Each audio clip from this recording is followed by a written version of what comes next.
I want to have, as part of the gun initiative, though, an informational campaign to really change the hearts and minds of people in Washington, D.C., and in particular our young people.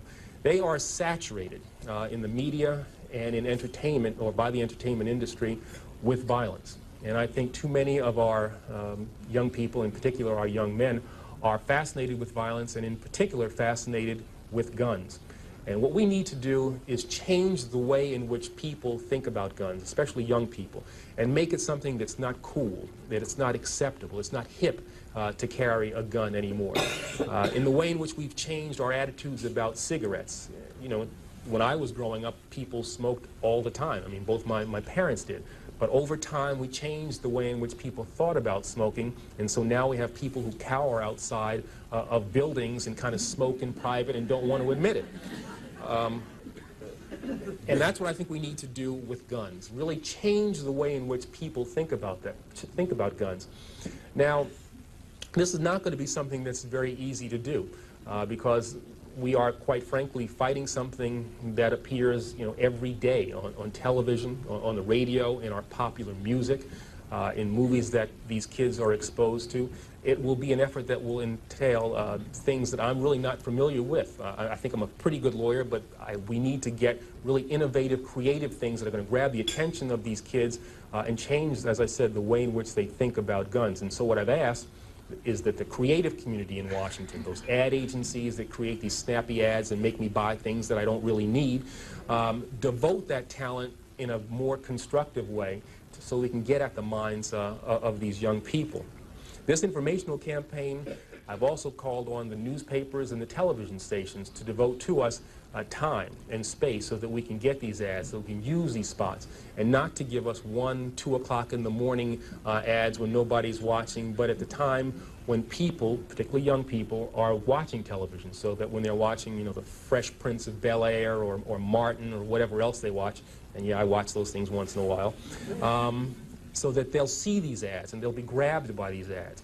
I've also asked people who have influence over youngsters, entertainers, athletes, to be involved in this program as well. But not only them, community leaders, Jesse Jackson, Mayor Barry, people who have credibility with young people should be on the television, on the radio, as much as we possibly can, and telling these youngsters that it's wrong to carry a gun, and that if you have information about people who are carrying guns, you've got to share that with Chief Thomas and with his people as well. I've also asked the school board to make a part of every day some kind of anti-violence, anti-gun message. Every day, every school, at every level. One thing that I think is clear with young people and with adults as well is that we just have to be repetitive about this. It's not enough to simply have a catchy ad on a Monday and then only do it every Monday. We need to do this every day of the week and just really brainwash people into thinking about guns in a vastly different way.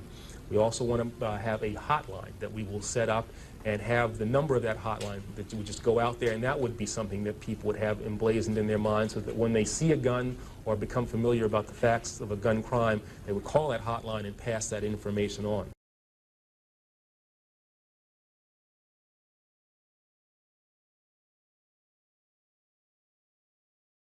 I want to talk about the radicalization issue. Many of you had concerns, or questions rather, about did the female radicalize the male in this case. The answer is we still do not know, but I will say this. As the investigation has progressed, we have learned and believe that both subjects were radicalized and have been for quite some time. Now, how did that happen? The question we're trying to get at is how did that happen, and by whom, and where did that happen? And I will tell you right now, we don't know those answers at this point. Next thing I want to, along those lines, is foreign contacts. We are working with our foreign counterparts to determine as much as we can. It's like any other investigation, but this one is incredibly large. We are attempting to expand that investigation out and build it, and build a picture of each person, the timeline, and ultimately the crimes that they committed. That takes time. We are in day 5, and I want everyone to recognize that. But we're working with our foreign counterparts. We're also working with the FBI's legal attaché offices, which are all over the world, and they are assisting in those efforts with our foreign counterparts. Yes, we do have evidence that both of these subjects did some participated in target practice in some ranges within the metro area or within the Los Angeles area. That target practice in one occasion was done within days of this event. The scope of this investigation I want to discuss very quickly. This investigation is massive in scale. Everyone knows that. We have conducted between, I would say, well over 400 interviews by now of people around this city. And I know some of them have called you and said they've been investigated, or interviewed rather. That's fine. That's what we do, and we'll continue to do as many interviews as necessary for this.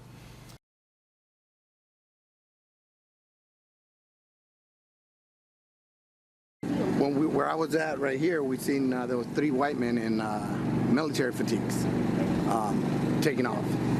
What were they driving? It was a black Impala, Yeah, like SUV, or yeah. You think that they might have been the shooters? Yeah. The way they were driving, yeah. Yeah. And how many shots did you hear? Oh, a lot. It was a lot. It sounded like, yeah, like I said, it sounded like a gun range, just shots going off like crazy. It was a lot of shots. What's your first name? Juan. Juan, what's your last? Hernandez. All right, thank you so much, sir. One of the witnesses today is Sally Abdelmageed, who works at the Inland Regional Center, the building where the attack took place.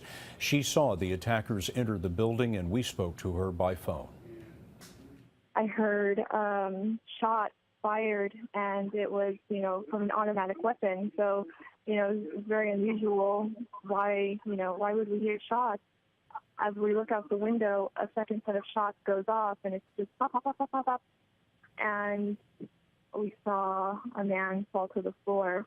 Then we just looked, and we saw 3 men dressed in all black military attire with vests on. They're holding assault rifles, and they opened up the door to Building 3. And one of them opens up the door to Building 3. He starts to shoot. He just, shoots all over into the room. That's the room that we typically have conferences in. We just heard more gunshots go off. I got my phone. I reached for my phone. I called 911. And I just hid under my desk. I didn't see any more. I just heard more gunshots go off as I was talking to the dispatch. We went into my manager's office, locked the door, barricaded it. We heard running and things happening upstairs. About 30 minutes later, someone came to the door, knocked on the door, but we didn't obviously answer. And then another 15 minutes later, someone came and took us into a secure room. Ms. Abdelmageed, can you describe to me in as much detail as you can, what did the gunman look like? I couldn't see his face. He had a black hat on, and from my view, all I could see was just a black hat and black long-sleeve shirt, possibly gloves on. He had black cargo pants on, the kinds with the zippers on the sides and the big puffy pockets. He had a huge assault rifle, and he had extra ammo. He's coming ready for something, to reload. I don't know. He had magazines. I couldn't see what else. I just saw 3 dressed exactly the same. You're certain that you saw 3 men? Yes. It looks like their skin color was white. They looked like they were athletic build, and they appeared to be tall. And of course, we've just learned that one of the suspects was actually a woman. We need to do this every day of the week and just really brainwash people into thinking about guns in a vastly different way.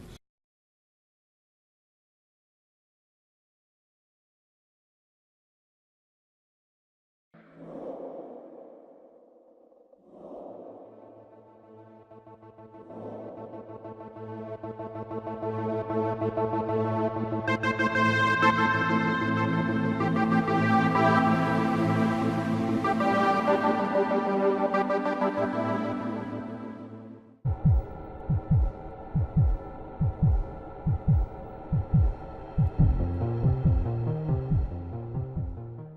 want to have, as part of the gun initiative, though, an informational campaign to really change the hearts and minds of people in Washington, D.C., and in particular our young people. They are saturated in the media and in entertainment, or by the entertainment industry, with violence. And I think too many of our young people, in particular our young men, are fascinated with violence, and in particular fascinated with guns. And what we need to do is change the way in which people think about guns, especially young people, and make it something that's not cool, that it's not acceptable, it's not hip to carry a gun anymore. In the way in which we've changed our attitudes about cigarettes. You know, when I was growing up, people smoked all the time. I mean, both my parents did. But over time, we changed the way in which people thought about smoking, and so now we have people who cower outside of buildings and kind of smoke in private and don't want to admit it. And that's what I think we need to do with guns, really change the way in which people think about guns. Now, this is not going to be something that's very easy to do because we are, quite frankly, fighting something that appears, you know, every day on television, on the radio, in our popular music, in movies that these kids are exposed to.